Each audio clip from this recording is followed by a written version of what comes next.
गणपती अगदी तोंडावर आलेत आणि गणपती बाप्पा म्हटलं की मोदक हे आलेच. मागच्या वेळेस आठवतंय मी तुम्हाला गाजराचे मोदक दाखवले होते. आज मी तुम्हाला दाखवणार आहे ग्रीन मोदक आणि ते सुद्धा नॅचरल कलर वापरून. सुरुवात करूया. इथे मोदक करण्यासाठी आपण सगळ्यात आधी मोदकाची उकड तयार करणार आहोत. साधारण अर्धा कप एवढा ब्लांच केलेला पालक घेतलाय आणि त्याच्यात पाव कप एवढं पाणी घालायचंय. हे आपण आता वाटून घेऊया. हे पालकाचं ज्यूस आहे ते आपण आधी भांड्यात घालून घेऊया. त्यात आपल्याला 1 चिमटी मीठ घालायचंय, 1 टीस्पून साखर, अर्धा चमचा तूप घालायचे. मिक्स करून घेऊया. आता ह्याला उकळी येईपर्यंत आपण वाट पाहायची. ह्याला उकळ आलेला आहे आणि हे मोदकाचं पीठ जे आहे हे 1 वाटी आहे ते आपण ह्यात मिक्स करायचे. आता गॅस बंद करूया. हे सगळं व्यवस्थित मिक्स करून घ्यायचं आहे आणि ह्याला झाकण लावून अर्धा तास बाजूला ठेवायचे. आता आपण मोदकासाठी स्टफिंग करून घेऊया. त्याच्यामध्ये 2 चमचे आपण तूप घालून घ्यायचे. इथे मी एक मीडियम दुधी किसून घेतलेला आहे. तो पाण्यात घालून ठेवला होता कारण पाण्यात जर घातला नाही तर तो दुधी काळा पडतो. तर आता त्यातलं सगळं पाणी आपण काढून घ्यायचं आणि हा दुधी आपण तुपात घालायचं आहे. आता हे छान मिक्स करून घेऊया आणि झाकण देऊन दुधीला एक वाफ घेऊया. झाकण उघडून पाहूया. 1 कप एवढं दूध ॲड करणार आहोत.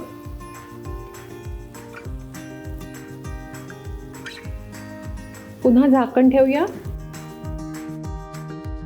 10 मिनिटं झालेली आहेत. आपण उघडून बघूया. दुधी आपला ऑलमोस्ट शिजलेला आहे. इथे मी 1 कप एवढी साखर घेतलेली आहे. साखर घालून घेऊया, मिक्स करूया आणि आता ह्याच्यात आपण अर्धा कप एवढं खोबरं घालणार आहोत. खोबरं घालून सुद्धा हे सगळं मिक्स करायचं आहे.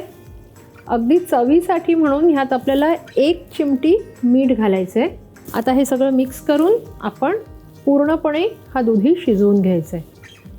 झाकण ठेवूया.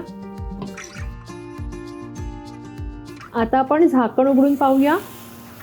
हे पहा, ऑलमोस्ट ह्यातलं पाणी सगळं गेलेलं आहे. ही आपण ह्याच्यात ड्रायफ्रूट्स घालूया. ही ड्रायफ्रूट्स मी किसून घेतलेली आहेत आणि इथे मी काजू आणि बदाम वापरलेले आहेत. आता मोठ्या गॅसवर आपण ह्यातलं पाणी जे आहे ते आटवून घ्यायचं. 1 टीस्पून वेलची घालूया. हे सगळं मिक्स करून घ्यायचं आहे आणि आता आपल्याला ह्याच्यात मिल्क पावडर घालायची आहे. मिल्क पावडर घातल्यामुळे काय होतं, ह्यातला जो हा ओलावा आहे किंवा मॉइश्चर आहे ते पटकन खेचलं जातं आणि आता हे सगळं छान मिक्स करायचं आहे. आपलं मोदकाचं स्टफिंग रेडी आहे. हे काढून घेऊया आणि थंड करून घेऊया.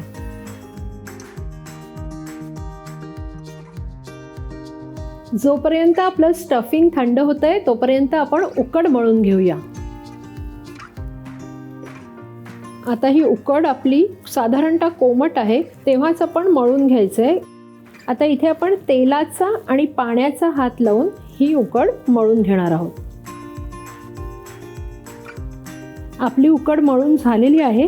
आता आपण ह्या पिठाचे छोटे छोटे गोळे करून घेऊया.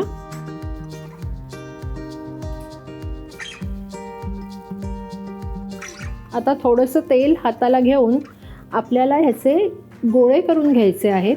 पण हे प्रत्येक वेळेस गोळे करताना सुद्धा आपल्याला नीट मळून घ्यायचं आहे. हाताला थोडंसं तेल लावून घ्यायचं आहे. ह्या गोळ्याला आपण असा आकार द्यायचा आहे मोदकासारखा, बघू शकता. त्यानंतर हा जो आपला हाताचा अंगठा आहे हा तेलात बुडवायचा आहे आणि त्यांनी आपण वाटी तयार करायची. जर हवं असेल तर आपण पुन्हा तेलाचा हात घेऊ शकतो. वाटी मात्र पातळ करून घ्यायची आहे. जेवढी ही वाटी पातळ असेल तेवढा मोदक खाताना छान लागतो. तर आपली ही वाटी तयार आहे. आता जेव्हा आपण ह्याला पाकळ्या करणार आहोत, जे सगळ्यात महत्त्वाचं काम आहे, त्यावेळेस पाण्यात हात बुडवायचा आहे.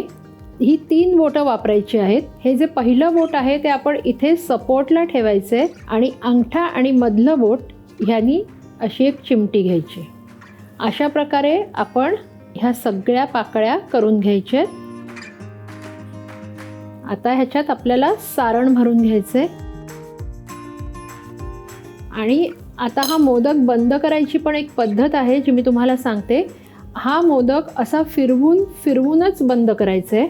त्यामुळे होतं काय की ह्या पाकळ्या ज्या आहेत ह्या एकमेकावर अशा पडतात आणि मोदक खूप सुंदर दिसतो.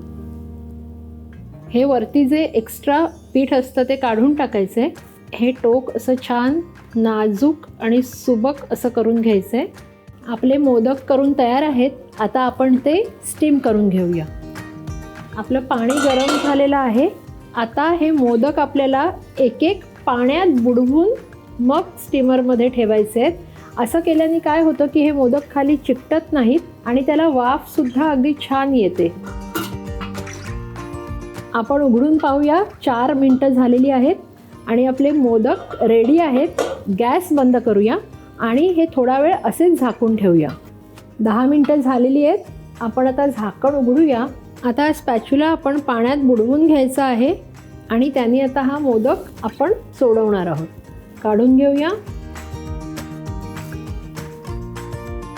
अशा प्रकारे आपले गणपती बाप्पासाठी ग्रीन मोदक तयार आहेत.